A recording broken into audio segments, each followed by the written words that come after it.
Hi, I'll show you in this video how EPDs can be used in eTool LCD software. First of all, you need to do is to add the EPD to your library so it can then be added to your design. By adding an EPD to your library, you'll end to a page like this. And first of all, you need to get the EPD document. So in this case, I'm using Cement Environmental Product Declaration, registered with EnvironDec, and I get all the information I need. Essentially, I'll need the coefficient, the indicators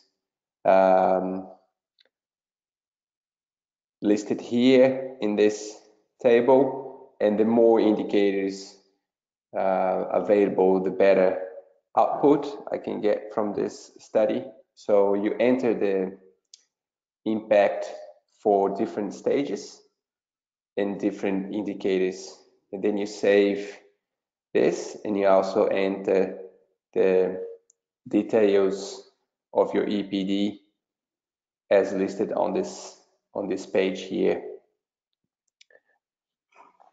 So after you've had your EPD added to the library, you have it available for you to add it to your design. And in this example here, following from the Cement EPD, you can see that I've added 1,000 kilograms of the standard Portland cement. So this is coming from the materials inventory in eTool LCD.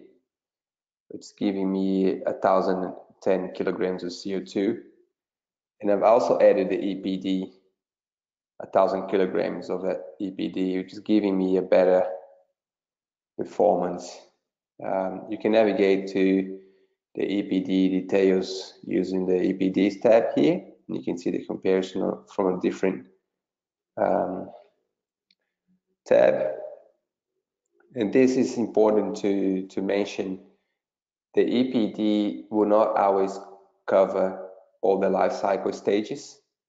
So, for example, in this case here, if I'm looking at different life cycle stages, for example, transport from that material to site or end of life impacts, these variables can be customized when you're editing your material. So if, for example, I insert some end of life impact details here, and I add some transportation impact for the cement, just as an example.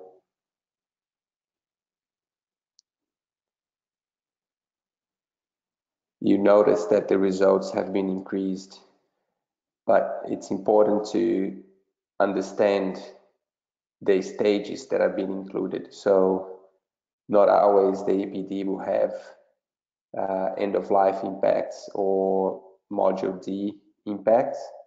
So it's better to review the EPD, understand the scopes that are covered in that EPD, and then reduce the scope for the material, the specific material in eTool LCD.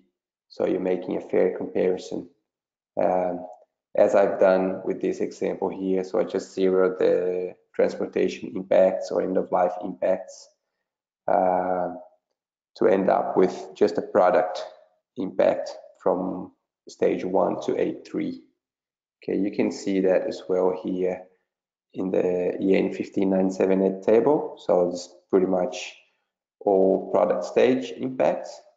But when I add end of life impacts or transportation impacts, then we'll start having some added impact, for example, here at the disposal stage C4. Okay.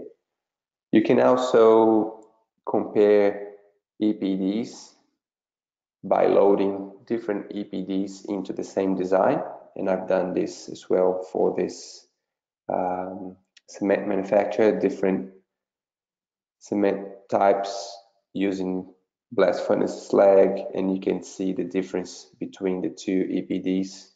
So that can be done as well.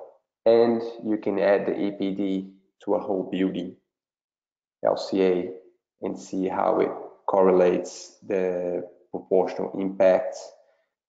In this example here, we're just analyzing concrete structures, foundations and structural walls, all concrete components. And you can see the EPD for the cement has quite a significant impact overall. So that can be used as well to understand how specific products relate to the whole building performance. I hope this video was helpful. Please stay tuned for more updates and check the support site for new articles as well.